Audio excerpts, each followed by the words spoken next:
नमस्कार मित्रों, स्वागत है आपका सेंटर फॉर एम्बिशन के ऑनलाइन प्लेटफॉर्म पर। करंट अफेयर्स की सीरीज में आज ये अगला लेक्चर। आशा करता हूं आपने पिछले सारे लेक्चर्स देखे होंगे। आज उसी कड़ी में ये अगला लेक्चर है। इस लेक्चर में आज हम पिछले एक साल में राष्ट्रीय परिदृश्य में जो घटनाएं हुई हैं, जो अपडेट्स हुए हैं, उनके बारे में जानकारी प्राप्त करेंगे। ये सेशन यूपीपीसीएस प्रारंभिक परीक्षा 2026 के लिए बहुत महत्वपूर्ण है। तो आइए शुरुआत करते हैं। सबसे पहले हम लोग बात करेंगे नोएडा इंटरनेशनल एयरपोर्ट जेवर की। ये जो नोएडा इंटरनेशनल एयरपोर्ट है, ये जेवर में बनाया गया है ना। 28 मार्च 2026 को पीएम नरेंद्र मोदी द्वारा जेवर में 11,200 करोड़ की लागत से निर्मित प्रथम चरण का उद्घाटन व एमआरओ सुविधा का शिलान्यास किया गया। तो इस प्रकार जो जेवर एयरपोर्ट है उत्तर प्रदेश में स्थित है ना। उत्तर प्रदेश में कहां पर? ग्रेटर नोएडा के गौतम बुद्ध नगर के जेवर में इसके पहले चरण का उद्घाटन कर दिया गया है। इसके साथ साथ एमआरओ सुविधा का शिलान्यास भी किया गया है। अब प्रश्न उठता है कि एमआरओ सुविधा क्या होती है? तो एमआरओ सुविधा का मतलब है मेंटेनेंस, रिपेयर एंड ऑपरेट। अर्थात यहाँ पे जो विमान होंगे, जो जहाज होंगे, उनका मेंटेनेंस, रिपेयर और रख रखाव अर्थात ऑपरेशन उनका किया जा सकेगा। ठीक है। दूसरा जो महत्वपूर्ण फैक्ट है जो यहां से आने की संभावना है वो है कि यहां से जो पहली कमर्शियल उड़ान भरी गई है वो 15 जून 2026 को लखनऊ से नोएडा के बीच प्रारंभ हुई है। ठीक है। तो पहली उड़ान जो यहां से प्रारंभ हुई है वो नोएडा से लखनऊ है ना। ये नोएडा से लखनऊ के बीच प्रारंभ की गई है। तो यहां से जो पहली उड़ान भरी गई वो कहां के लिए भरी गई? लखनऊ के लिए भरी गई है। देखिए, करंट अफेयर्स की दृष्टि से ये महत्वपूर्ण फैक्ट है और ये अधिक महत्वपूर्ण इसलिए हो जाता है क्योंकि ये उत्तर प्रदेश से भी संबंधित है। देखिए, वर्तमान में उत्तर प्रदेश में सर्वाधिक 5 अंतरराष्ट्रीय हवाई अड्डे हैं। पूरे भारत में नहीं, मैं उत्तर प्रदेश की बात कर रहा हूं कि उत्तर प्रदेश में 5 अंतरराष्ट्रीय हवाई अड्डे हैं। अब प्रश्न उठता है कि कौन कौन से हवाई अड्डे जो हैं अंतरराष्ट्रीय हैं जो उत्तर प्रदेश में स्थित हैं। तो एक तो यही वाला हो गया जेवर एयरपोर्ट। ठीक है। दूसरा एयरपोर्ट जो है वो लखनऊ में है, चौधरी चरण सिंह या अमौसी एयरपोर्ट। तीसरा है वाराणसी में, ये लाल बहादुर शास्त्री एयरपोर्ट है ना। चौथा है कुशीनगर में और पांचवा जो है निर्माणाधीन है ये अयोध्या में। ये पांचवा जो है निर्माणाधीन है ये अयोध्या में। तो इस प्रकार पांचवा कहां पर निर्माणाधीन है? अयोध्या में निर्माणाधीन है पांचवा। इसका नाम महर्षि वाल्मीकि के नाम पर होगा। तो इस प्रकार उत्तर प्रदेश में वर्तमान में कुल 17 हवाई अड्डे संचालित हो रहे हैं जिनमें से 5 इंटरनेशनल है। अर्थात यहां से अन्य देशों के लिए भी उड़ान भरी जाती है। ठीक है। चलिए अब आगे चलते हैं। तकनीक की विशेषता, यहां से प्रश्न आने की संभावना नहीं होती है। बस इतना समझ लीजिए कि इसका विकास करता है Yamuna international airport private limited. ठीक है। देश का पहला बड़े पैमाने का प्रोजेक्ट है जो LC3 सीमेंट का उपयोग कर रहा है। ठीक। और कुछ ज्यादा पढ़ने की जरूरत नहीं है। एक और चीज समझ लीजिए जो फैक्ट यहाँ इस एयरपोर्ट को लेकर है, जो महत्वपूर्ण फैक्ट है कि पूरे विश्व में क्षेत्रफल की दृष्टि से है ना, पूरे विश्व में क्षेत्रफल की दृष्टि से जो सबसे बड़ा एयरपोर्ट है उसका नाम है किंग फहद। किंग फहद ये जो है सऊदी अरब में है। सऊदी अरब में। दूसरे नंबर का है डेनवर एयरपोर्ट। तीसरे नंबर का है डलास एयरपोर्ट। और अब क्षेत्रफल की दृष्टि से चौथे नंबर का जो सबसे बड़ा एयरपोर्ट बन गया है ये जेवर एयरपोर्ट बन गया है ना। डेनवर और डलास ये दोनों ही एयरपोर्ट्स यूएसए में स्थित हैं। ठीक है। कहां स्थित है? यूएसए में। ठीक। तो ये एक फैक्ट है महत्वपूर्ण, यहां से प्रश्न आने की संभावना हो सकती है। ठीक है। अगला फैक्ट है करंट अफेयर्स की दृष्टि से अहमदाबाद मेट्रो रेल परियोजना। 10 जून 2026 को केंद्रीय मंत्रिमंडल द्वारा 6.032 किलोमीटर लंबे नए कॉरिडोर को मंजूरी। तो अहमदाबाद मेट्रो रेल के एक नए कॉरिडोर को मंजूरी दी है केंद्रीय मंत्रिमंडल ने। इसके अलावा इसमें कुछ भी महत्वपूर्ण नहीं है, यहां से और कोई प्रश्न नहीं आएगा। ठीक है, चलिए आगे चलते हैं। अब अगला है, देखिए हाल में ही जो हमारे देश के प्रधानमंत्री हैं वो 5 देशों की यात्रा पे रहे 15 से 20 मई 2026 के बीच में। ठीक है, 5 देशों की यात्रा पर रहे हैं। जिन 5 देशों की यात्रा पर रहे उन देशों के साथ क्या क्या समझौते हुए, इसकी चर्चा करेंगे, जहां से प्रश्न बनने की परम संभावना होती है। ठीक है, तो सबसे पहले ये पहुंचे हैं हमारे प्रधानमंत्री यूएई, संयुक्त अरब अमीरात। ये पश्चिमी एशिया में स्थित एक देश है, इसकी राजधानी अबू धाबी है। ठीक है, यूएई जो है भारत का तीसरा सबसे बड़ा व्यापारिक भागीदार है। ठीक है, भारत का सबसे बड़ा व्यापारिक भागीदार चीन है, उसके बाद दूसरे नंबर पे यूएसए है। तो पहले नंबर पे कौन है व्यापारिक भागीदार में? पहले नंबर पे चीन व्यापारिक भागीदार है सबसे बड़ा भारत का, दूसरे नंबर पे यूएसए है और तीसरे नंबर पे यूएई है। यह 7वां बड़ा एफडीआई स्रोत, फॉरेन डायरेक्ट इन्वेस्टमेंट, विदेशों से आने वाला प्रत्यक्ष निवेश। इस मामले में यूएई 7वें स्थान पर है, जबकि कच्चे तेल का चौथा सबसे बड़ा आपूर्तिकर्ता है। भारत के लिए कच्चे तेल अर्थात क्रूड ऑयल की आपूर्ति करने वाला चौथा सबसे बड़ा देश यूएई है और एलपीजी का सबसे बड़ा आपूर्तिकर्ता देश जो है यूएई है। एलपीजी अर्थात लिक्विड पेट्रोलियम गैस, भारत के लिए सबसे अधिक मात्रा में लिक्विड पेट्रोलियम गैस निर्यात करने वाला जो देश है, या भारत जो है सबसे ज्यादा लिक्विड पेट्रोलियम गैस अर्थात एलपीजी गैस कहां से आयात करता है? वो यूएई से आयात करता है। देखिए यूपीपीसीएस प्रारंभिक परीक्षा में यहां से प्रश्न बनता है एलपीजी से कि एलपीजी जो होता है वो किसका मिश्रण होता है ना?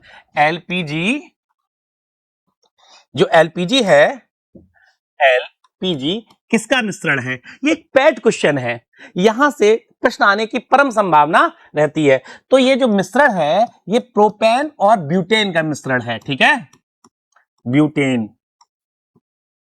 का मिश्रण है। ये वाला क्वेश्चन कई बार आ चुका है यूपीपीसीएस प्रारंभिक परीक्षा में। ठीक है, चलिए आगे चलते हैं। रणनीतिक समझौते क्या क्या हुए हैं यूएई के साथ, समझिए। विशाखापत्तनम व पादुर में 30 मिलियन बैरल कच्चे तेल हेतु एक समझौता हुआ है। ठीक है, अर्थात हम लोग जो विदेशों से तेल मंगाते हैं, क्रूड ऑयल, जिसको रिफाइन करके पेट्रोल और डीजल के रूप में उपयोग करते हैं, उसके रणनीतिक भंडार बनाए जाएंगे 30 मिलियन बैरल क्षमता वाले। इसमें एक बनेगा विशाखापत्तनम में और एक बनेगा पादुर में। विशाखापत्तनम कर्नाटक में, जबकि विशाखापत्तनम आंध्र प्रदेश में, जबकि पादुर जो है वो कर्नाटक में स्थित है। ये कहां स्थित है? कर्नाटक में। यहां पे क्रूड ऑयल के रिजर्व बनाए जाएंगे जो कि आकस्मिक स्थिति में देश में पेट्रोलियम की सप्लाई करने में मददगार साबित होंगी। ठीक है, निवेश यूएई द्वारा भारत में 5 बिलियन के निवेश की घोषणा की गई है ना? हमने अभी बताया कि 7वां सबसे बड़ा एफडीआई भागीदार है ना? एफडीआई का स्रोत है यूएई। तो अभी हाल में ही घोषणा की है यूएई ने कि वो भारत में 5 मिलियन निवेश करेगा, है ना? $5 बिलियन का निवेश करेगा।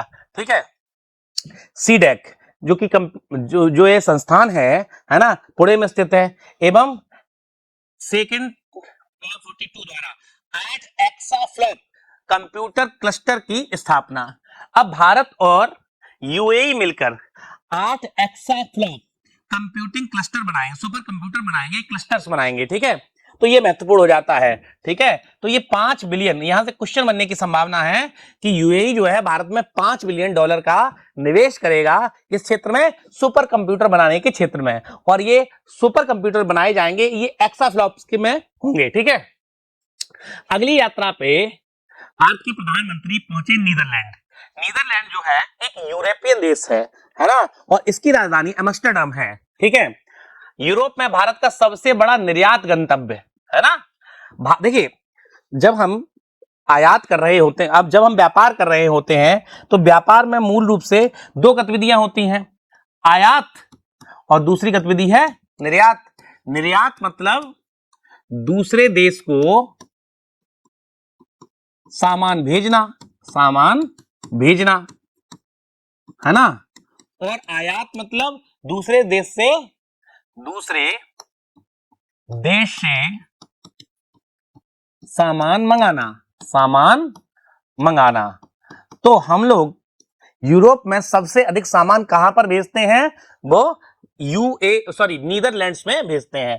तो यूरोप में भारत का सबसे बड़ा निर्यात गंतव्य जो है नीदरलैंड है।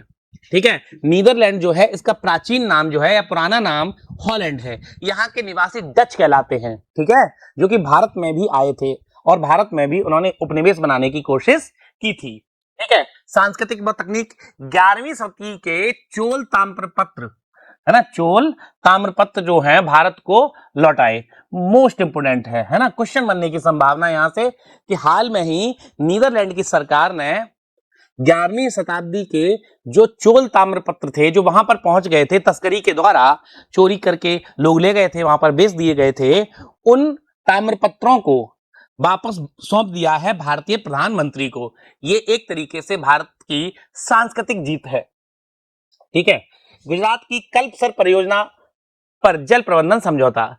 गुजरात में जो कल्पसर परियोजना बन रही है, इसमें दोनों ने सहयोग करने का एक समझौता किया है। किस किसने सहयोग करने का समझौता किया है? भारत और नीदरलैंड ने। यह महत्वपूर्ण हो जाता है। यहां से प्रश्न उठता है, देखिए जब भी हम करंट अफेयर्स की बात करें तो हमें सीधा सीधा ये देखना है कि प्रश्न सीधे सीधे कहां से आने की संभावना बन सकती है। हमें इधर उधर की बहुत ज्यादा बातें नहीं करनी है। देखिए 6 दिसंबर को हमारा एग्जाम है और आज 26 तारीख है, 26 अगस्त है। तो हमारे पास मोटे मोटे सितंबर, अक्टूबर, नवंबर 3 महीने अर्थात 90 दिन रह गए हैं। उसी हिसाब से हमें यूपीपीसीएस प्रारंभिक परीक्षा की तैयारी करनी है। समझिए एक और चीज कि जो यूपीपीसीएस प्रारंभिक परीक्षा है, आप लोगों को 4 सब्जेक्ट्स पर फोकस करना है। ठीक है, जिससे हम टू द पॉइंट रहकर आसानी से इस परीक्षा को क्रैक कर सके। इस परीक्षा में आपको 4 चीजों पर विशेष फोकस करना है। एक, इतिहास ढंग से पढ़ना है। ठीक है, इतिहास में लगभग 22 से 27 क्वेश्चन तक आते हैं। दूसरा है राज व्यवस्था। राज व्यवस्था में भी 20 से 25 प्रश्न आते हैं। तीसरा है भूगोल और पर्यावरण, यहां से भी अप्रोक्सीमेटली 25 क्वेश्चन आते हैं। और तीसरा है करंट अफेयर्स, यहां से भी लगभग 30 प्रश्न आते हैं। तो सबसे बड़ा पोर्शन जो है इन्हीं 4 सब्जेक्ट से आता है। और अगर हम पिछले 7-8 वर्षों का इतिहास उठाकर देखें तो यूपीपीसीएस की जो कट ऑफ है वो 85 to 90 क्वेश्चंस के बीच रही है। ठीक है, अगर हम इन 4 सब्जेक्ट्स को बेहतर कर लेते हैं तो ये उम्मीद बनती है कि हम यूपीपीसीएस प्रारंभिक परीक्षा को क्रैक कर पाएंगे। तो इसी दृष्टि से हम लोग आज करंट अफेयर्स का सेशन कंप्लीट करने की ओर आगे बढ़ रहे हैं। समझ में आया? चलिए आगे समझते हैं हम लोग सेमीकंडक्टर व शिक्षा। ठीक है, जो समझौता हुआ है भारत और नीदरलैंड के बीच, धौलेरा गुजरात में भारत का पहला सेमीकंडक्टर फैब हेतु ASML व टाटा इलेक्ट्रॉनिक्स में समझौता हुआ है। मतलब सेमीकंडक्टर का एक फैब तैयार किया जाएगा। कहां पर? गुजरात के धौलेरा में। इसको लेकर भारत और नीदरलैंड में एक समझौता हुआ है। नालंदा विश्वविद्यालय जो कि कहां पर स्थित है? जो कि बिहार में स्थित है। ठीक है, ग्रोइंग विश्वविद्यालय व ASI लीडेन विश्वविद्यालय में करार। ठीक है, नालंदा विश्वविद्यालय को आगे बढ़ाने में, उसका विकास करने के लिए भी भारत और नीदरलैंड ने समझौता किया है। आपको ये ज्ञात होगा कि नालंदा विश्वविद्यालय की स्थापना गुप्त काल में कुमार गुप्त के द्वारा हुई थी। यह विश्वविद्यालय वर्तमान बिहार के भागलपुर डिस्ट्रिक्ट में स्थित है। ठीक है, ओके, इसे बौद्ध धर्म का ऑक्सफोर्ड कहा जाता है। जो हैंसांग था वो नालंदा विश्वविद्यालय में शिक्षण कार्य के लिए ही आया था। ठीक है, चलिए आगे चलते हैं। तो प्रधानमंत्री की जो 5 देशों की यात्रा हुई है, तो 2 देशों के बारे में पढ़ चुके हैं हम। यूएई पढ़ लिया हमने, नीदरलैंड पढ़ लिया। तीसरे यात्रा के तीसरे पड़ाव पर प्रधानमंत्री जी पहुंचे हैं स्वीडन की यात्रा पर। ठीक है, स्वीडन जो है एक स्कैंडिनेवियन देश है जिसकी राजधानी स्टॉकहोम है। ठीक है, ओके, सर्वोच्च सम्मान। पीएम प्रधानमंत्री को स्वीडन के सर्वोच्च नागरिक सम्मान royal order of the polar star degree commander grand cross से सम्मानित किया गया। तो सबसे बड़ा जो महत्वपूर्ण फैक्ट है, सबसे महत्वपूर्ण फैक्ट जो है स्वीडन की यात्रा को लेकर, वो ये है कि स्वीडन की सरकार ने अपना सर्वोच्च नागरिक सम्मान, अपने सर्वोच्च नागरिक सम्मान से भारतीय पीएम को सम्मानित किया। जिस प्रकार भारत का सर्वोच्च नागरिक सम्मान भारत रत्न है, उसी प्रकार से स्वीडन का सर्वोच्च नागरिक सम्मान royal order of the polar star degree commander grand cross है। ठीक है, ओके। इसके साथ साथ 2026 से 30 के लिए संयुक्त कार्य योजना दस्तावेज भी अपनाया कि आगे 4 सालों में भारत और स्वीडन के बीच किस प्रकार से संबंध स्थापित किए जाएंगे, इनको किस प्रकार से आगे बढ़ाया जाएगा, इसके लिए भी एक कार्य योजना तैयार की है। किसने? भारत और स्वीडन ने। ठीक है, इसके बाद इस यात्रा के चौथे चरण में भारतीय प्रधानमंत्री स्कैंडिनेवियन देश नॉर्वे पहुंचे। नॉर्वे की राजधानी बेटा ओस्लो है। क्या है राजधानी इसकी? ओस्लो। यह भी एक स्कैंडिनेवियन देश है। यहां पर जो प्रधानमंत्री गए थे वो मूल रूप से तीसरे भारत नॉर्डिक शिखर सम्मेलन में भाग लेने के लिए गए थे। ठीक है, तो यहां पे एक चीज समझ लीजिए,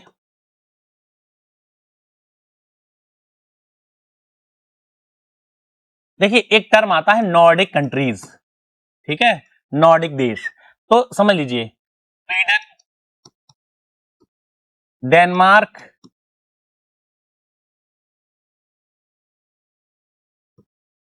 नॉर्वे,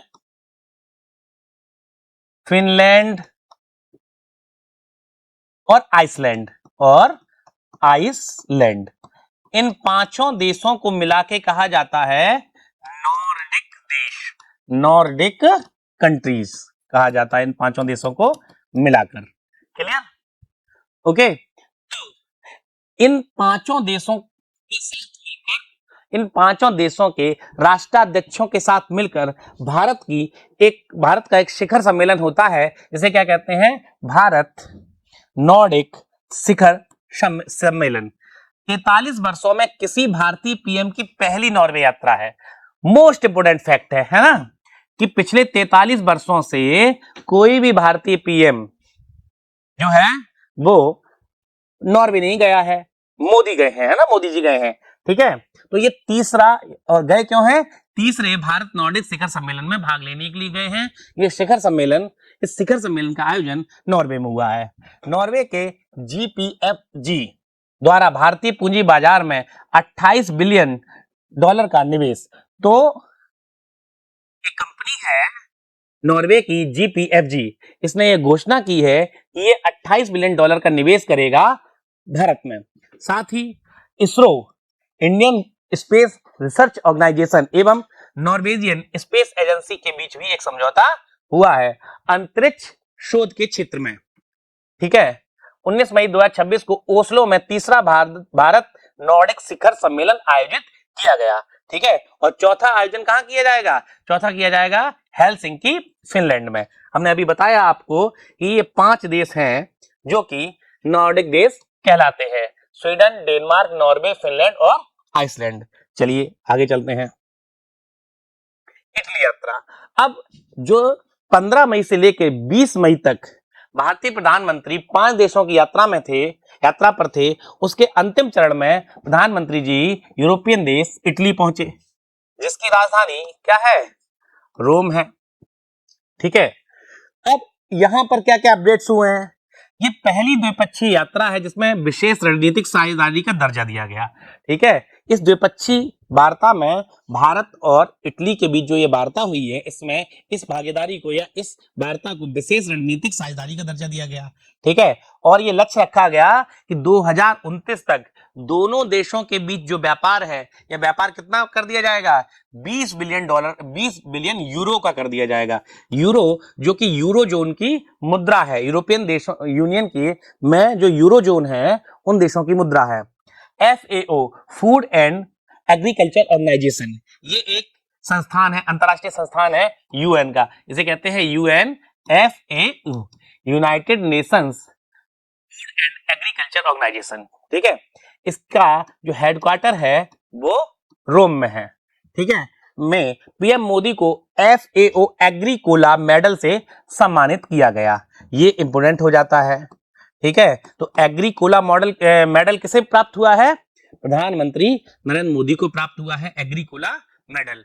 और ये मेडल किसके द्वारा दिया जाता है? FAO food and agriculture organisation के द्वारा दिया जाता है, ठीक है। मोस्ट इंपोर्टेंट फैक्ट एक और है यहां पर, वर्ष 2027 को भारत इटली संस्कृति और पर्यटन वर्ष घोषित किया गया है। इसके द्वारा दोनों सरकारों ने दोनों देशों के बीच सांस्कृतिक संबंधों को बढ़ावा देने के लिए 2027 को भारत और इटली संस्कृति एवं पर्यटन वर्ष घोषित किया गया है, ठीक है। लोथल के राष्ट्रीय समुद्री विरासत परिषद में इटली सहयोगी है, ठीक है। लोथल जो है गुजरात में स्थित एक साइट है। ये कहां स्थित है? गुजरात में, ठीक है। ये गुजरात में स्थित है। किस नदी के तट पर? ये भोगवा नदी के तट पर स्थित है ना, भोगवा नदी के तट पर स्थित है। और ये जो लोथल है ये सिंधु घाटी सभ्यता की, जो सिंधु घाटी सभ्यता रही है, सिंधु घाटी सभ्यता, ये सिंधु घाटी सभ्यता का एक स्थल है लोथल। लोथल वास्तविक तौर पर तत्कालीन समय का, सिंधु घाटी सभ्यता के समय का एक बंदरगाह नगर था, ठीक है। क्या था? बंदरगाह, ठीक है। यहां से, लोथल से खुदाई के दौरान मेसोपोटामिया की एक मोहर भी प्राप्त हुई है, ठीक है। साथ ही लोथल से 3 युगल समाधियां प्राप्त हुई हैं, 3 युगल समाधियां प्राप्त हुई हैं। कहां से? लोथल से। तो ये कुछ फैक्ट्स हैं जो कि आपको याद रखने हैं। वैसे ये सारे फैक्ट्स जो हैं आप इतिहास में पढ़ेंगे। यहां पर भारत सरकार जो है क्या बना रही है? भारत सरकार यहाँ पे राष्ट्रीय समुद्री विरासत परिषद बना रही है, क्योंकि ये बहुत प्राचीन काल का एक बंदरगाह नगर था। इसमें इटली ने सहयोग करने का समझौता किया है। अब जो राष्ट्रीय समुद्री विरासत परिषद बन रहा है लोथल में, इसमें इटली भी सहयोगी के रूप में शामिल होगा। चलिए आगे चलते हैं, ठीक है। भारत में अपराध रिपोर्ट 2024, ठीक है, NCRB, है ना। देखिए NCRB जो है नेशनल क्राइम रिपोर्ट ब्यूरो, है ना, ये 1986 से, है ना, कार्य कर रहा है, ठीक है, प्रॉपर रूप से कार्य कर रहा है। और ये हर साल भारत के अपराध के आंकड़े जारी करता है, ठीक है। ये गृह मंत्रालय के अधीन कार्य करने वाली संस्था है और भारत में जो अपराध होते हैं इसके आंकड़े जारी किए जाते हैं NCRB द्वारा। इसकी फुल फॉर्म है नेशनल क्राइम रिपोर्ट ब्यूरो। कुल अपराध दर मई 2026 में जारी हुआ और ये रिपोर्ट कब के, ये जो रिपोर्ट है वो कब की है? 2024 की रिपोर्ट है और इस 2024 की रिपोर्ट को मई 2026 में जारी किया गया, ठीक है। कुल 58,85,867 संज्ञेय अपराध, ठीक है, 2023 से 6% कम। देखिए अब प्रश्न कैसे आएंगे, सीधे सीधे ये नहीं पूछा जाएगा कि कितने अपराध हुए हैं, ये पूछा जाएगा 2023 से तुलना करने पर, ठीक है, तुलना करके पूछा जाएगा। देखिए तो इसमें सीधा सीधा लिखा है कि जो ये अपराध दर्ज किए गए हैं वो 2023 के मुकाबले 6% कम है। तो ये इंपोर्टेंट हो गया, यहां से प्रश्न बनने की संभावना हो सकती है। प्रति लाख जनसंख्या पर अपराध दर घटकर कितनी हो गई है? 418.9, 2023 में कितनी थी? 448.3। मतलब 1 लाख की जो जनसंख्या होती है उस पर 2024 में जो अपराध दर्ज किए गए हैं वो 418.9 किए गए हैं, जबकि वही 2023 में ये कितने अपराध हो रहे थे 1 लाख की जनसंख्या पर? 448.3 हो रहे थे, ठीक है। Okay, IPC Indian penal code अब इसकी जगह क्या काम करने लगा है? BNS भारतीय न्याय संहिता। भारतीय न्याय संहिता का हिस्सा 60.2% तथा SL का हिस्सा, SLL का हिस्सा 39.8% है ना। देखिए ऐसा है कि पहले तब होता था, अपराध होता था तो उसको आईपीसी के तहत कवर किया जाता था, अब जो अपराध हो रहा है उसे BNS के तहत कवर किया जाता है। महिलाओं के विरुद्ध अपराध में पति रिश्तेदारों द्वारा क्रूरता सर्वाधिक, ठीक है। तो महिलाओं के खिलाफ जो अपराध होते हैं उसमें सबसे ज्यादा क्रूरता किसके द्वारा दिखाई जा रही है, या तो पति के द्वारा या रिश्तेदारों के द्वारा। ये परसेंटेज कितना है, 42.3% है। अर्थात जो महिलाएं हैं वो सबसे ज्यादा डोमेस्टिक वायलेंस, ठीक है, अर्थात घरेलू अपराधों का शिकार है। इस रिपोर्ट में यह बताया गया है, एनसीआरबी के डाटा में यह बताया गया है।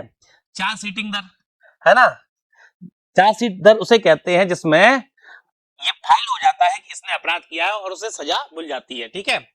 राज्यों में केरल प्रथम, पुडुचेरी द्वितीय, वेस्ट बंगाल तृतीय, ठीक है। सबसे ज्यादा अपराध जो है, अपराधों के लिए सजा दी गई है केरल में, दूसरे नंबर पे पुडुचेरी में, तीसरे नंबर पे वेस्ट बंगाल में, और महानगरों में देखा जाए तो कोलकाता में, ठीक है। ये महत्वपूर्ण है, ठीक है। चलिए आगे चलते हैं, इसके अलावा कुछ ज्यादा नहीं पढ़ना है, ठीक है। अब अगला है असम समान नागरिक संहिता यूसीसी विधेयक 2026। तो यहां पे एक चीज समझ लीजिए कि भारतीय संविधान के अनुच्छेद 44,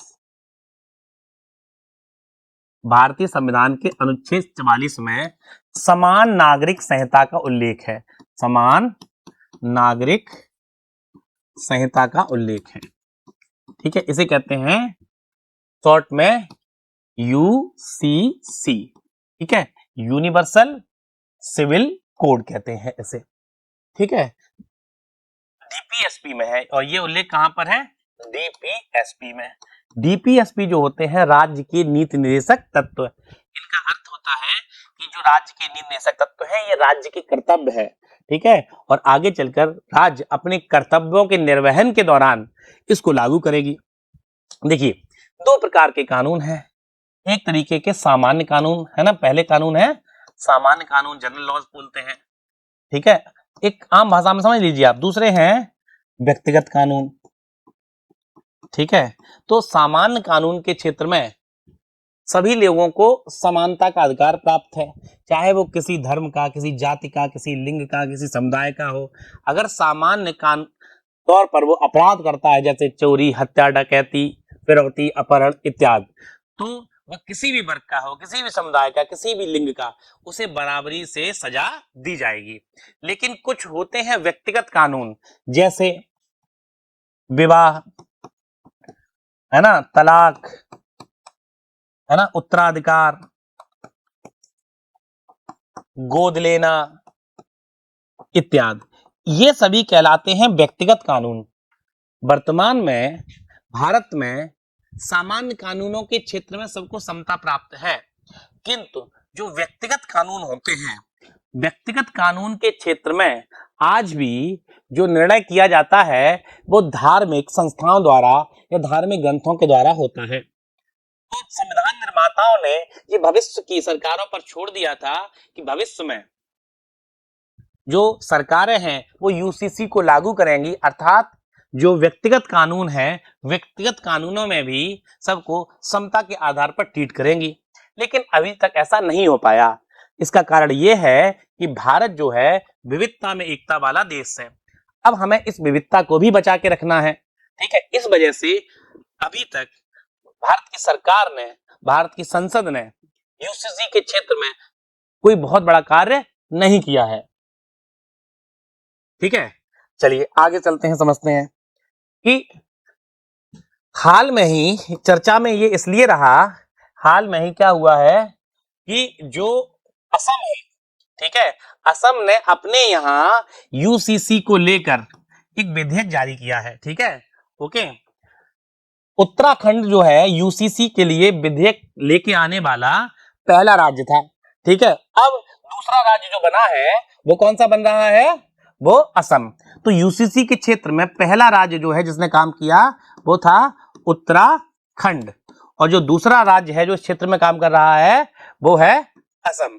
तो यहां से प्रश्न बनने की संभावना रहती है, ठीक है, कि सबसे पहले किस राज्य में यूसीसी को लेकर विधेयक लेकर आया गया, तो उत्तराखंड में। दूसरा राज्य कौन सा बन गया है, असम में, ठीक है, ओके।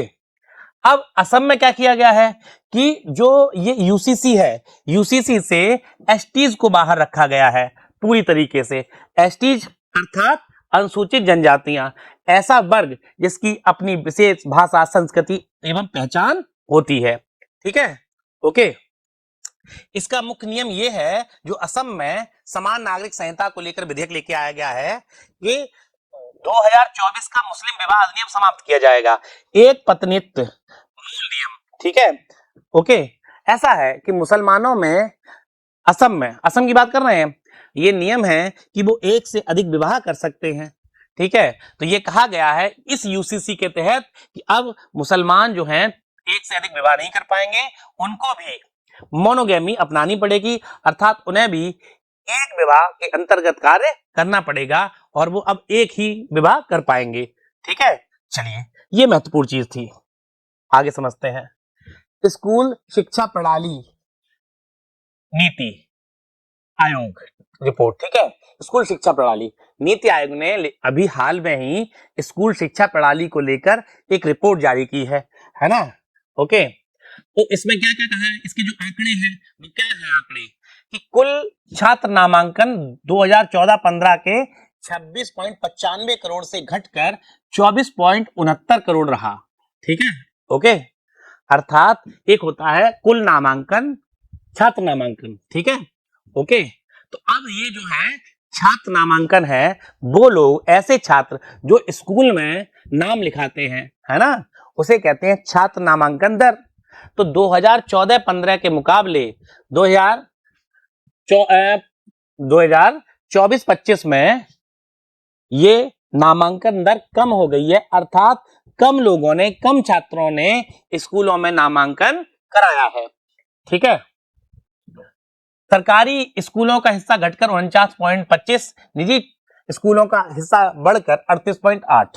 ठीक है, अब इसमें भी जो नामांकन हुआ है, इसमें धीमे धीमे से निजी क्षेत्र के विद्यालयों में नामांकन दर बढ़ रही है, जबकि जो सरकारी क्षेत्र के विद्यालय हैं उनमें नामांकन दर कम हो रही है। अर्थात जो छात्र हैं उनका सरकारी विद्यालयों से मोह भंग हो रहा है और अब वो प्राइवेट स्कूल्स की तरफ, प्राइवेट विद्यालयों की तरफ मूव कर रहे हैं। ठीक है, और क्या क्या कहा गया है कि वर्तमान में भारत में 1,04,125 ऐसे विद्यालय हैं जिनमें सिर्फ एक शिक्षक है ना। 1,04,125 विद्यालय है, यहां से प्रश्न बनने की संभावना हो सकती है, मोस्ट इंपोर्टेंट है ये। ऐसे हैं जिनमें केवल एक शिक्षक है ना। वर्तमान में 91.9% स्कूलों में बिजली की व्यवस्था हो गई है ना। 64.7% स्कूलों में कंप्यूटर की व्यवस्था है। 63.5% स्कूलों में इंटरनेट पहुंच गया है। ठीक है, ओके, ये चीज महत्वपूर्ण है। ठीक है, चलिए आगे चलते हैं। भारत सेमीकंडक्टर मिशन व नीतियां। देखिए, एक लाइन में फैक्ट्स पढ़ने हैं जहां से सीधे सीधे प्रश्न आने की संभावना रहती है। नवीन स्वीकृतियां 5 मई 2026 को 3,936 करोड़ से 2 नई परियोजनाएं स्वीकृत की गई हैं। एक है क्रिस्टल मैट्रिक्स धौलेरा में, ठीक है, डिस्प्ले पैनल फैब और सूचीकोण सूरत में ओसेट सुविधा। ठीक है, तो 2 परियोजनाएं शुरू की गई हैं, लगभग 4,000 करोड़ की, 3936 करोड़ की।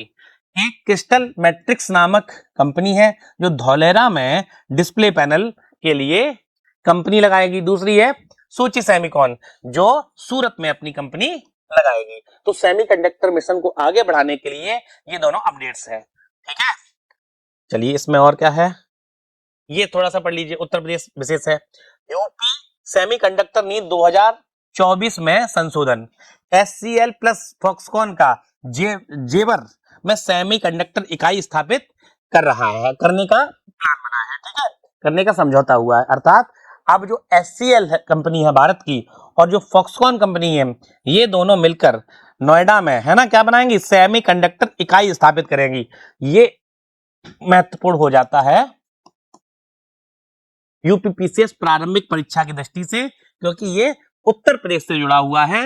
ये पूछा जाएगा कि जो उत्तर प्रदेश में सेमीकंडक्टर इकाई स्थापित की जा रही है वो कहां पे स्थापित की जा रही है, जेवर में स्थापित की जा रही है। तो कौन कौन इसे स्थापित कर रहा है, तो एचसीएल और फॉक्सकॉन कर रहे हैं। ये महत्वपूर्ण हो जाता है। भारत का पहला फैब प्लांट लगा है धौलेरा में, टाटा सेमीकंडक्टर हेतु सेज असूचित।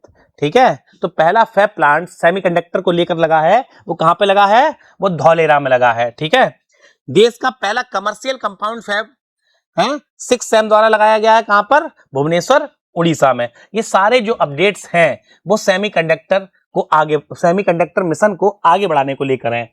ठीक है, तो याद रखिएगा कि धौलेरा में पहला फैब प्लांट लगा है। ठीक है, और पहला कमर्शियल कंपाउंड फैब प्लांट कहां पे लगा है? वो भुवनेश्वर में लगा है। ठीक है, चलिए, चुनाव आयोग, निर्वाचन, SIR। ठीक है, निर्वाचन आयोग विशेष गहन पुनरीक्षण, है ना? ओके, SIR के बारे में आप बार बार सुनते होंगे। ठीक है, हाल में ही भारत में तीसरा SIR हो रहा है ना? घोषणा हुई है 14 मई को, 16 राज्य और 3 यूटीज में घोषित किया गया है ना?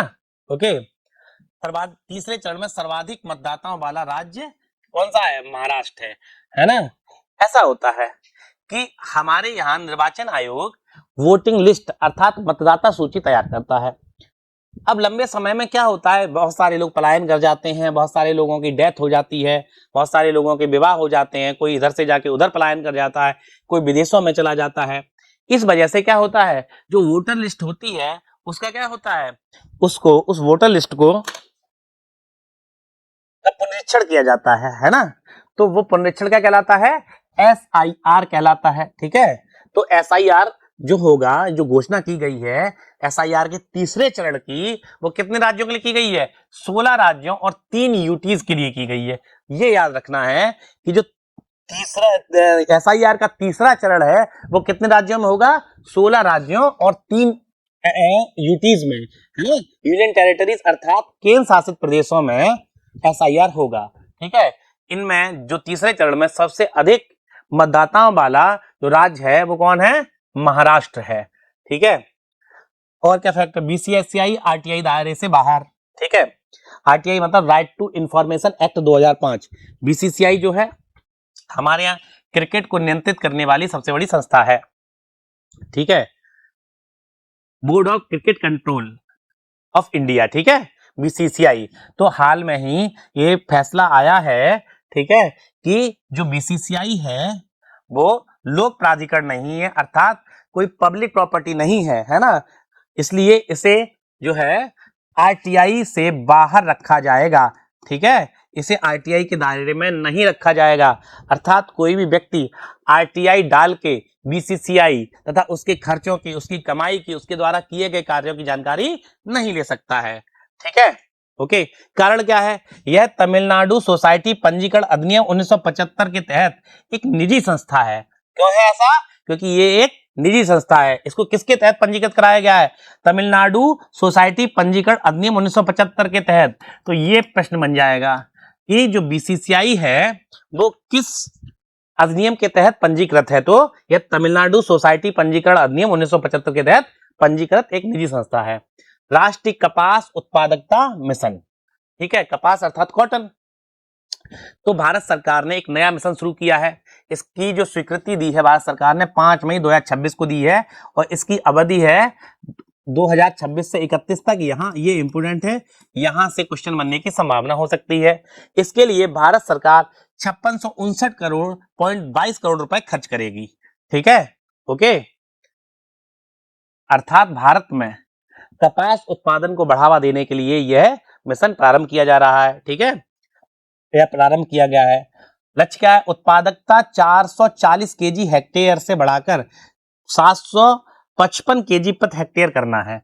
वर्तमान में जो भारत की उत्पादकता है वो कितनी है? 440 केजी प्रति हेक्टेयर में कपास उत्पादित होता है। इसको बढ़ाकर कितना करना है? 755 केजी प्रति हेक्टेयर करना है। ठीक है, कुल उत्पादन हो रहा है वर्तमान में 297 लाख गांठें हैं, और इसको बढ़ाकर कितना करना है? 498 लाख गांठें करना है। और एक गांठ का वजन कितना होता है? 170 किलो होता है। ठीक है, ऐसा होता है। कपास की गांठ होती है, इसका वजन कितना होता है? 170 केजी होता है। यहां से भी प्रश्न आने की संभावना हो सकती है। ठीक है, चलिए अब आगे चलते हैं। न्यायपालिका में डिजिटल पहल है। सिक्किम का कीर्तिमान, ये इंपोर्टेंट हो जाता है। जैसा कि हमने पहले बताया था कि जहां पे कोई परिवर्तन हो रहा है या कोई कार्य पहली बार हो रहा है ना, या किसी कार्य से कोई महिला जुड़ी है, ठीक है, तो वहां से प्रश्न बनने की प्रबल संभावनाएं होती हैं। ठीक है, तो आगे समझते हैं कि सिक्किम का कीर्तिमान, मई 2026 में सिक्किम आधिकारिक रूप से भारत की पहली कागज रहित न्यायपालिका बन गई है। ठीक है, सिक्किम की जो न्यायपालिका है अब पूरी तरीके से कागज रहित न्यायपालिका बन गई है। कहां की? सिक्किम की न्यायपालिका।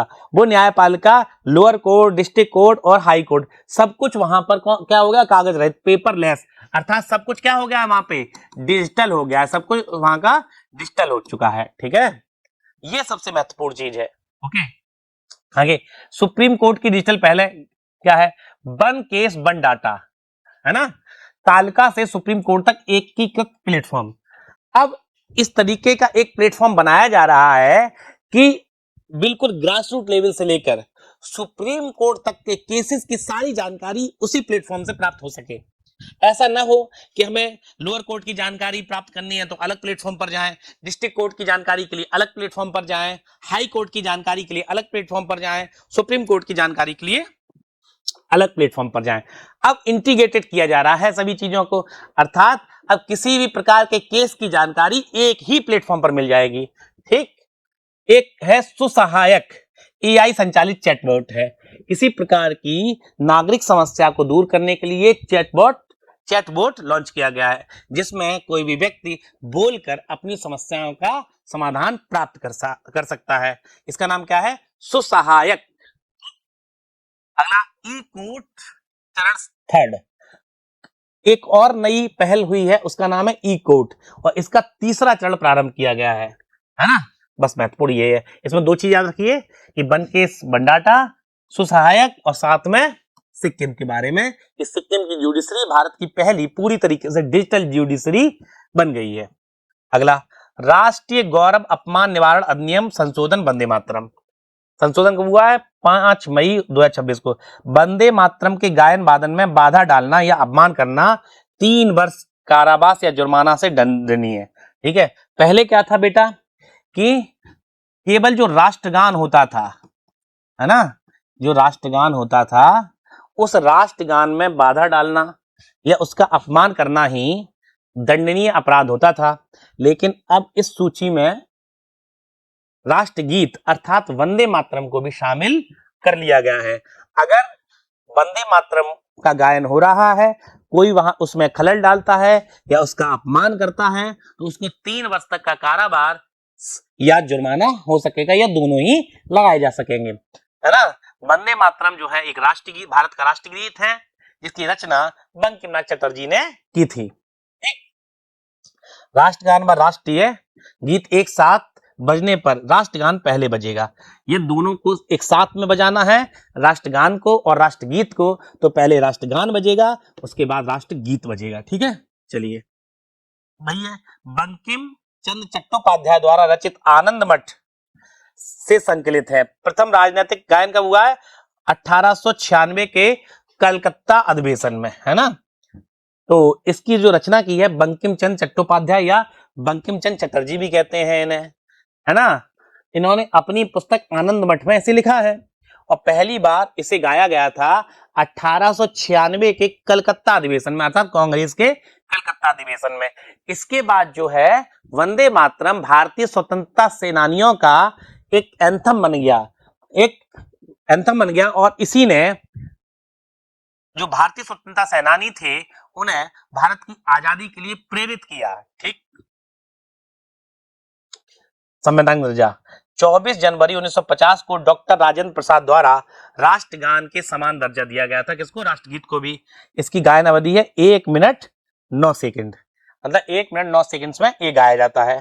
पहले क्या था कि इसके प्रारंभिक 2 स्टैंजास जो है उन्हें राष्ट्रगीत के रूप में अपनाया गया था।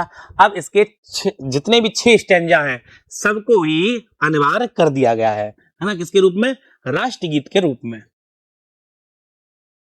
पंचायत विकास सूचकांक, ठीक है, जारी करता राष्ट्रीय पंचायती राज दिवस पर जारी किया गया है। ठीक है, किसने जारी करता है? कौन जारी करता है?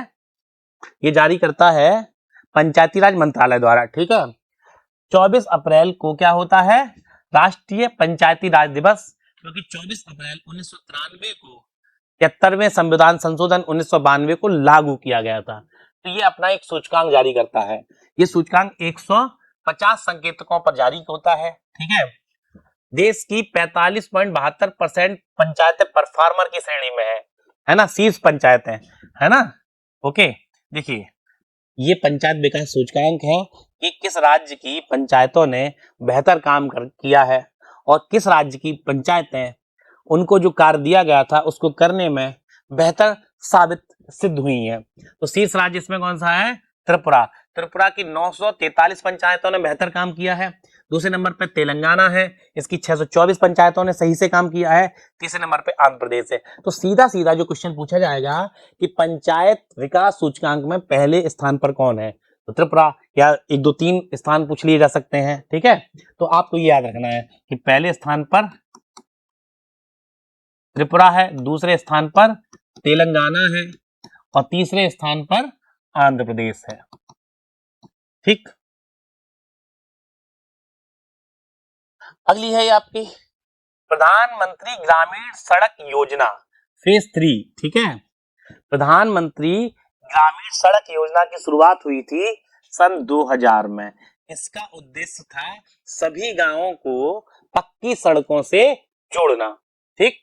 ओके, तो इसकी जो थर्ड है, इसके चरण, तीसरा चरण जो है, इसकी समय सीमा जो है बढ़ाकर मार्च 2029 कर दी गई है और इसका जो बजट अलॉट किया गया है वो कितना है, 83,977 करोड़। आपको इसमें ये याद रखना है कि ये जो है प्रधानमंत्री ग्रामीण सड़क योजना, इस योजना की शुरुआत हुई थी 2000 में, है ना, और इसका तीसरा चरण चल रहा है, ठीक है। अब जो है ये प्रत्येक मैदानी इलाके को जोड़ने से संबंधित हो गई है और इसका बजट कितना है, 83,977 करोड़। यूपीपीसीएस प्रारंभिक परीक्षा में कभी कभी ऐसे भी सीधे क्वेश्चन पूछ लिए जाते हैं कि इस पर्टिकुलर योजना में कितना खर्च हुआ है। Bharat maritime insurance pool 12,980 crore का बीमा पूल बनाया है। संचालक कौन है, जीआईसी री और लाल सागर व अदन सागर में जहाजों का युद्ध जोखिम कवर। देखिए चीज समझ लीजिए इसके बारे में कि आपको पता है कि जो ये लाल सागर और अदन की खाड़ी वाला क्षेत्र है ना, पश्चिमी एशिया में, और लाल सागर जो है पश्चिमी एशिया और अफ्रीका के बीच में है। यहाँ पर अक्सर संघर्ष होते रहते हैं, ठीक है। साथ ही यहाँ पे जो सोमालिया है वहाँ के जलदस्यु भी एक्टिव रहते हैं। तो इनसे बचाने के लिए, अपने जहाजों की सुरक्षा करने के लिए क्या करते हैं, बीमा कराया जाता है, ठीक है। तो इस बीमा कराने की पहल प्रारंभ की गई है, ठीक है। और इस पहल में 12,980 करोड़ रुपए का बीमा पूल रखा गया है। क्लियर? चलिए आगे, अगला है जननी प्लेटफॉर्म, स्वास्थ्य मंत्रालय का एकीकृत प्लेटफॉर्म, ठीक। ओके, जर्नी ऑफ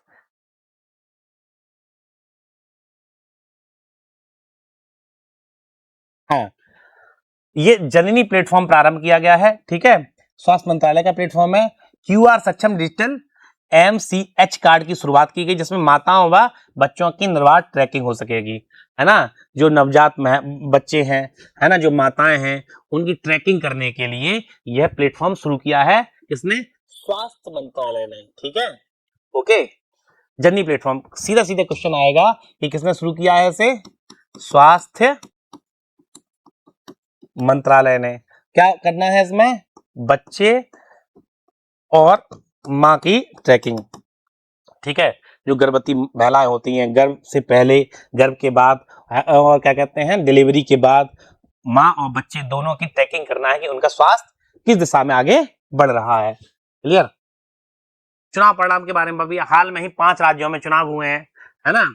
कहां कहां पे चुनाव हुए हैं आपको बस इतना याद रखना है, कहां कहां पे चुनाव हुए हैं। पश्चिम बंगाल में और असम में चुनाव हुए हैं, ठीक है। पश्चिम बंगाल में बीजेपी ने 208 सीटें जीती और शुभेंदु अधिकारी मुख्यमंत्री बने हैं, है ना। और टोटल सीट कितनी थी पश्चिम बंगाल में, 294 थी, ये याद रखना है।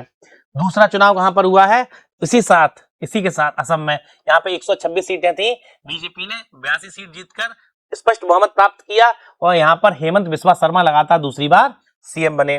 ठीक है, इसी प्रकार से पुडुचेरी जो कि एक यूटी है, विधानसभा वाली यूटी, भारत में 3 विधानसभा वाली यूटी है, कौन कौन सी, दिल्ली, पुडुचेरी, है ना, दिल्ली, पुडुचेरी और जो है जम्मू कश्मीर। ठीक है, ये विधानसभा वाली यूटी है। इसी में जो पुडुचेरी नामक यूटी है इसमें 30 सीटें हैं, यहाँ पर चुनाव हुआ और एन रंगासामी यहाँ पुनः मुख्यमंत्री बने हैं। ठीक है, कुल 30 सीटों में से 12 सीटें जीती हैं बीजेपी प्लस ने, बीजेपी और उसकी सहयोगी पार्टी ने। फिर केरल में टोटल 140 विधानसभा सीटें हैं। ठीक है, यहाँ पे जो कांग्रेस के नेतृत्व वाला जो गठबंधन है यूडीएफ जिसे कहते हैं, उसने 63 सीटें जीती हैं और यहाँ के मुख्यमंत्री कौन बने हैं, बीडी सतीशन बने हैं। और इसके साथ ही तमिलनाडु में 234 विधानसभा सीट्स हैं। ठीक है, और यहाँ पे तमिल का बेत्री कड़गम जो कि विजय थालापति नामक एक्टर की पार्टी है, उसने 108 सीटें जीती हैं, है ना, और जीतकर वो शीर्ष पार्टी बनी है और खुद विजय जो है यहाँ के सीएम बने हैं। तो यहाँ पे जो प्रश्न आएगा वो यही आएगा कि कौन सीएम कहाँ का बना है, ठीक है, और कहाँ कहाँ पे कितनी सीट्स हैं। ठीक, चलिए आगे, संविधान संशोधन 131 विधेयक, जन विश्वास अधिनियम 2026। देखिए 131वां संविधान संशोधन विधेयक पेश किया गया है। ठीक है, ओके, संविधान संशोधन जो है आर्टिकल 368 के तहत किया जाता है। 17 अप्रैल 2026 को लोकसभा में विशेष बहुमत न मिलने के कारण पारित नहीं हो सका। ठीक है, और कारण ये क्या था, लोकसभा की अधिकतम संख्या 550 से बढ़ा के 850 करने का प्रस्ताव था। ठीक है, और राज्यसभा में 285 रहनी थी, इसमें कोई बदलाव नहीं करना था। और इसमें क्या था, 100 वो जो महिला थी, महिलाओं के आरक्षण को लागू करना था, महिलाओं को जो 1/3 आरक्षण दिया है ना, वो लागू करना था, ये लागू नहीं हो पाया है। ठीक है, हाँ, तो आपको ये याद रखना है, क्वेश्चन क्या आएगा कि जो 131वां संविधान संशोधन विधेयक है ये क्यों पेश किया गया था, तो इसका कारण क्या था, क्यों पेश किया गया था कि जो लोकसभा में सीटों की संख्या 550 है, एक तो उसे 850 करना था। याद रखिएगा कि जो सीटों की संख्या बदलनी थी वो सिर्फ लोकसभा में बदलनी थी, राज्यसभा में सीटों की संख्या सेम ही रहेगी, अर्थात 250 ही रहेगी। साथ ही महिलाओं को 1/3 जो आरक्षण दिया गया है विधायिका में, उसको लागू करना था, लेकिन यह विधेयक पास नहीं हो पाया। ठीक है, लोकसभा के जो वर्तमान स्पीकर है वो ओम बिरला हैं और इनको हटाने को लेकर जो है एक प्रस्ताव आया है लोकसभा में, है ना, पक्षपात के आरोप पर दिया गया नोटिस 12 मार्च 2026 को ध्वनि मत से अस्वीकार कर दिया गया। ठीक है, समझ में आया कि लोकसभा के सदस्यों ने लोकसभा के स्पीकर ओम बिरला को हटाने के लिए जो है एक प्रस्ताव दिया, लेकिन उस प्रस्ताव को अस्वीकार कर दिया गया, उसको स्वीकार नहीं किया गया।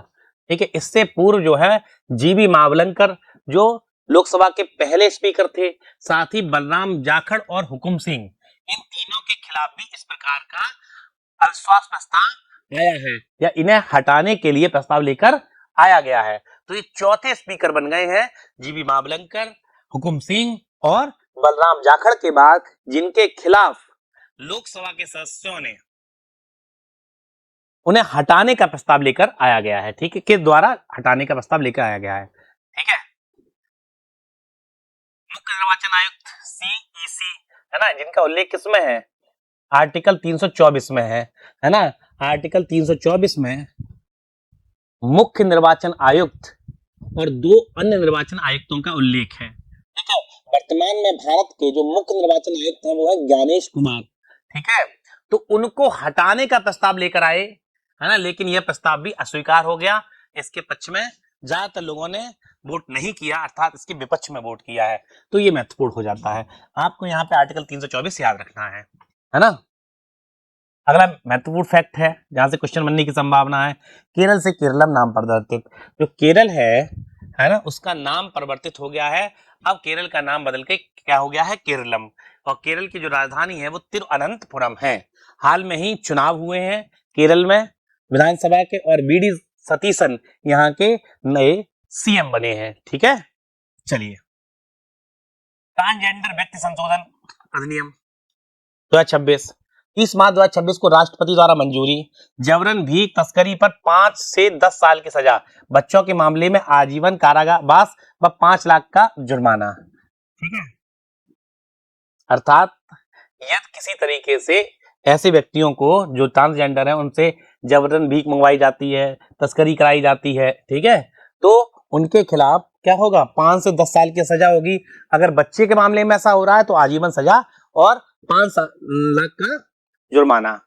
सम्मान पूर्वक मृत्यु का अधिकार, यूथेनेसिया, हरीश राणा मामला। ठीक है, ऐतिहासिक फैसला है, क्वेश्चन बनने की संभावना है ना। क्या है, न्यायमूर्ति पादरी बाला व न्यायमूर्ति नागरत्ना की पीठ ने 13 वर्षों से पीवीएस अवस्था के मरीज का, है ना, कृत्रिम, क्या कहते हैं, कृत्रिम पोषण जल हटाने की अनुमति दी है ना। ऐसा था कि हरीश राणा नामक व्यक्ति थे, वो लगभग 13 वर्षों से बिस्तर पे थे और उनको बाहर से दवाइयां, खाना पानी दिया जा रहा था। उन्होंने यूथेनेसिया अर्थात इच्छा मृत्यु की मांग की थी, तो कोर्ट ने इसे स्वीकार कर लिया और उन्हें इच्छा मृत्यु की परमिशन दे दी गई है। जो संविधान हमारा है, इस संविधान में आर्टिकल 21 जीवन का अधिकार देता है। इसी जीवन के अधिकार में गरिमापूर्ण मृत्यु का अधिकार भी शामिल है।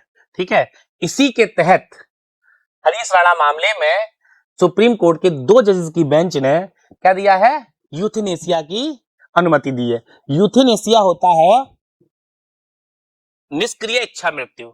इच्छा मृत्यु 2 प्रकार की है।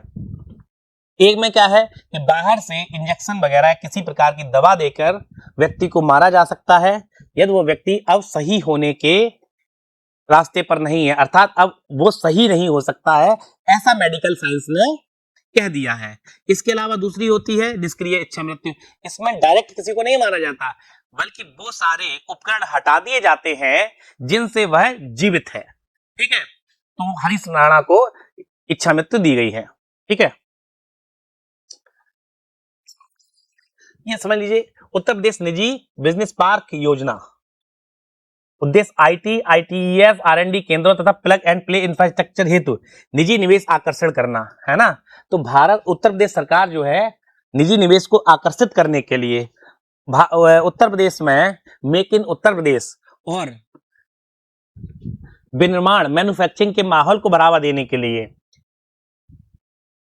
प्रदेश में रोजगार को बढ़ावा देने के लिए, है ना, इस प्रकार के पार्क, बिजनेस पार्क विकास योजना लेकर आई है, जिससे अधिक से अधिक उद्यमियों को, कंपनियों को उत्तर प्रदेश में आकर्षित किया जाए और वो लोग यहाँ पर निवेश लेके आए, जिससे उत्तर प्रदेश की अर्थव्यवस्था को गति मिले, साथ ही यहाँ बुनियादी ढांचे का विकास हो और लोगों को रोजगार भी प्राप्त हो।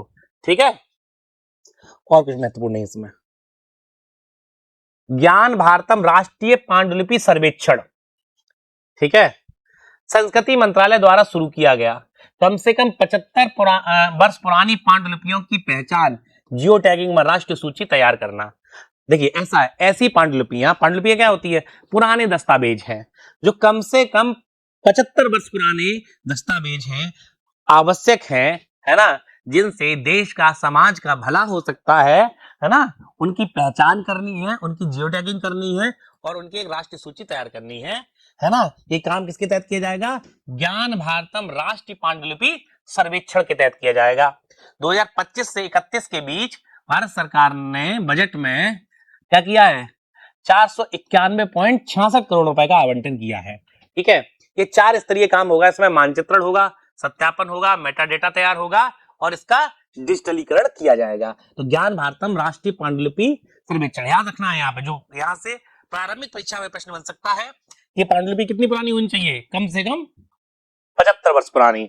जल जीवन मिशन, ठीक है, 2.0, 10 मार्च 2026 को सेवा आधारित मॉडल में रूपांतरण, कुल व्यय कितना है, सुजलम भारत। देखिए ऐसा है, जल जीवन मिशन जो है 2019 में प्रारंभ किया गया था, है ना। इसका उद्देश्य है हर घर नल से जल, इसका दूसरा चरण प्रारंभ किया है।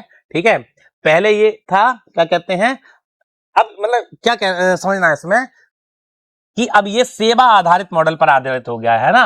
ओके, इसको सेवा से जोड़ दिया गया है कि कनेक्शन देना सिर्फ काम करना नहीं है बल्कि सेवा देना है ना। सुजलम भारत प्लेटफॉर्म और विशिष्ट सुजलम गांव आईडी, लक्ष्य सितंबर 2000 तक।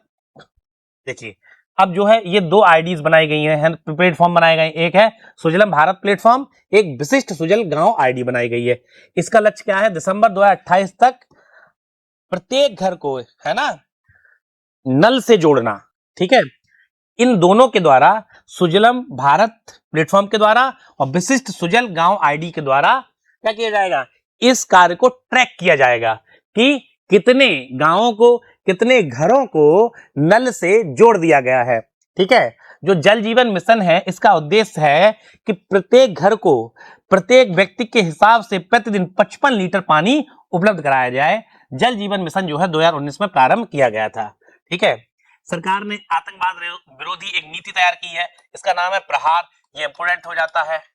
ठीक है, सीधा क्वेश्चन आएगा कि भारत सरकार द्वारा आतंकवाद विरोध को लेकर जो नई नीति प्रारंभ की है उसका नाम क्या है, उसका नाम क्या है, प्रहार।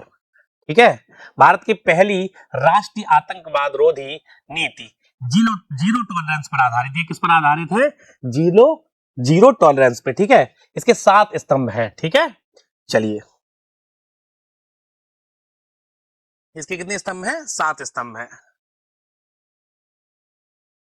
अगला समझिए, पीएम राहत योजना एवं हरित सूचकांक। पीएम राहत, सड़क दुर्घटना पीड़ितों को गोल्डन आवर में अधिकतम 1.5 लाख तक का कैशलेस इलाज, है ना।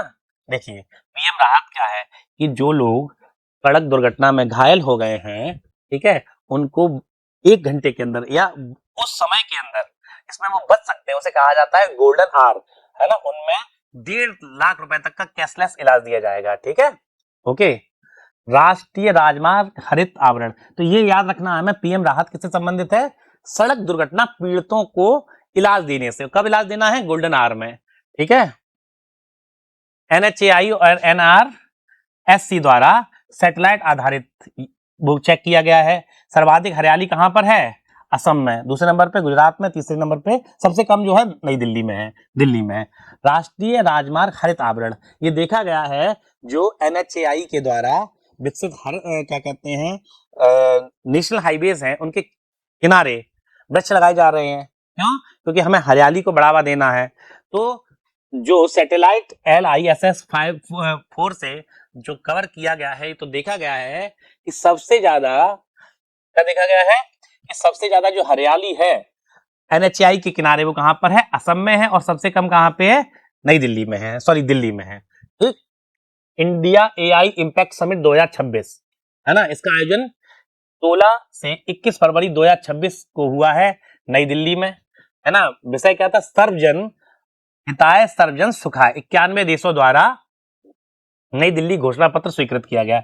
आपको ये याद रखना है कि AI इम्पैक्ट समिट है, इसका आयोजन कहां पर किया गया है। इसके 3 स्तंभ हैं, जन, पृथ्वी और प्रगति। ठीक है, विश्व रिकॉर्ड क्या बना है, 24 घंटे में 2,50,946 AI प्रतिज्ञाओं का